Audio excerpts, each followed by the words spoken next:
துளாராசி அன்பர்களை பொறுத்த வரைக்கும் 4, 5 குடைய சுகாதிபதி பஞ்சமாதிபதி என்று சொல்லக்கூடிய 2 பாவம், 2 ஸ்தானத்துக்கும் நல்ல ஸ்தானத்துக்கு அதிபதியா இருக்கக்கூடிய இந்த சனி பகவான் 6ஆம் இடத்துக்கு போறார்.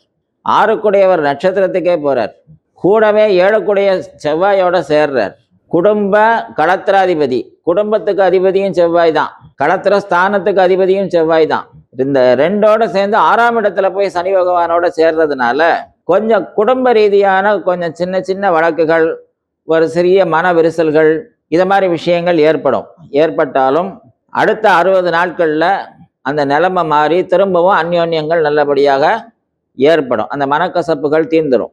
முக்கியமாக அந்த துளாராசிக்கு சொல்ல வேண்டியது என்ன அப்படின்னு கேட்டால், கடந்த 8 வருஷத்துக்கு மேலே பல குடும்பங்களில் இந்த துளாராசி அன்பர்களுக்கு, முக்கியமாக விசாக நட்சத்திரத்தில் பிறந்த அன்பர்களுக்கு, குரு நட்சத்திரத்தில் பிறந்தவங்க, இவங்களுக்கு பூராவுமே காரணம் இல்லாமல் அந்த கோர்ட்டு வழக்கு சம்பந்தப்பட்ட விஷயங்கள், பூர்வீக சொத்தை பிரிக்கிறது, பாகப்பிரிவினை ஏற்படுத்துறது, ஊராக யாருக்கும் தெரியாமல் தங்க வேண்டிய ஒரு நிலைமை ஏற்படுறது, வியாபாரத்தில் நினச்சி பார்க்க முடியாத சில நஷ்டங்களை சந்திக்கிறது, அது எதிர்பாராத லாபத்தையும் அவங்க சந்திக்கிறாங்க.